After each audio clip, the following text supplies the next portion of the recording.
Hey y'all. So I was on social media today and I came across this post inside of this herbal group that I'm in. And it was this young lady asking what herbs can she take to heal herself because she is currently suffering from a silent miscarriage. And so my heart went out to her because I went through the same thing back in 2014. It wasn't a silent miscarriage. I actually knew what was happening, but that got me to thinking about a lot of things in that situation 10 years ago. First of all, going through the miscarriage, I never asked my husband how he felt about the whole thing. I was just so upset because that was my first baby. We had been trying so long to get pregnant, and it finally happened. And a month or so later, I suffered a miscarriage. So this evening, I asked him, I was like, babe, how did you feel when I had that miscarriage? And he told me how he felt.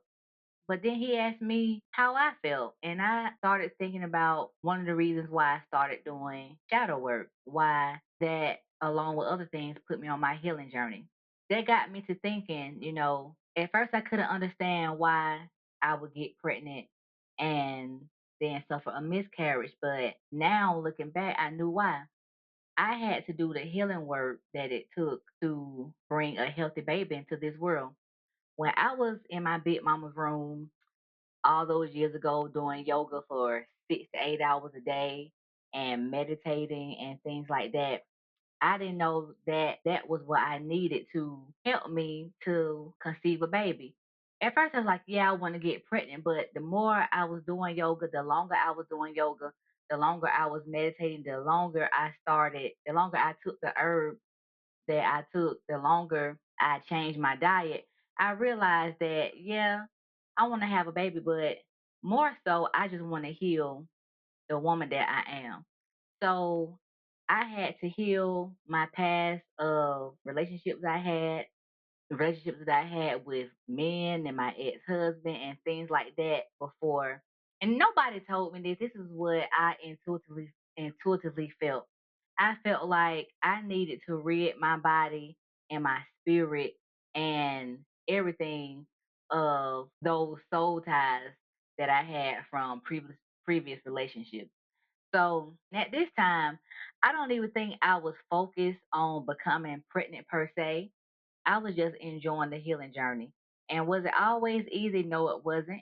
Because, when you heal yourself, when you start on that healing journey and you look at things that put you in the situation that you are in, it's not always pretty because you have to be real with yourself. You have to be honest with yourself in order to heal those things that is holding you back from the things that you want to achieve in your life. And in my case, it was becoming a mom.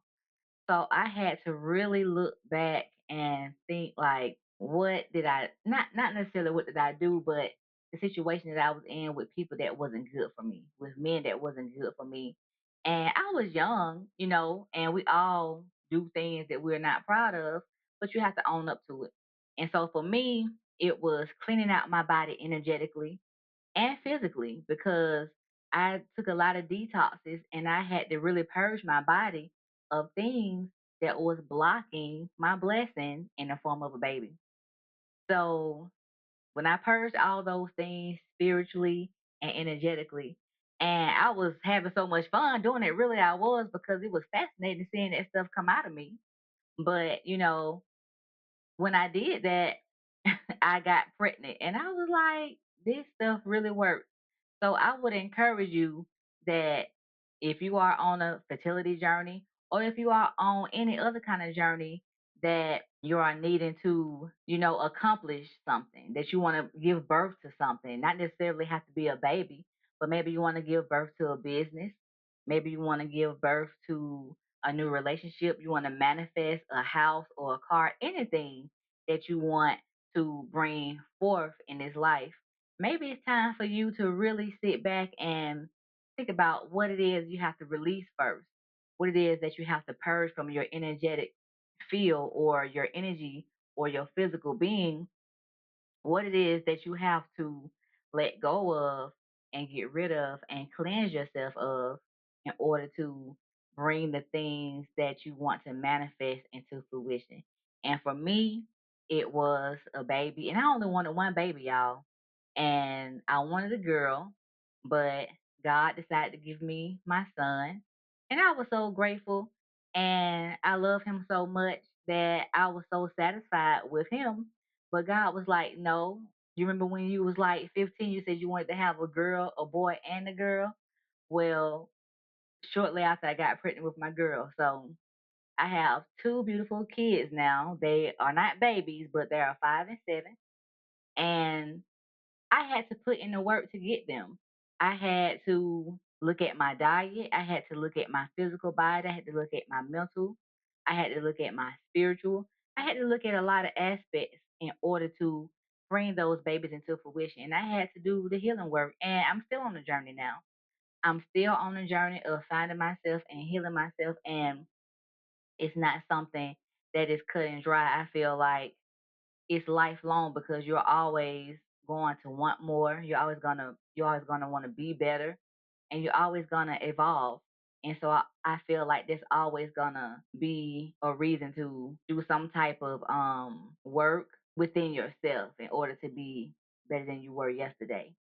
So if this message resonated with anybody, if this touched you in any way, leave me a comment. And also, if you are a beautiful black woman and you want to join me in my next Shadow Work Sister Circle, feel free to subscribe to my emailing list on my website at ancestrallyrootedapothecary.com and keep up to date with the next date. It will be in August and the date will be soon.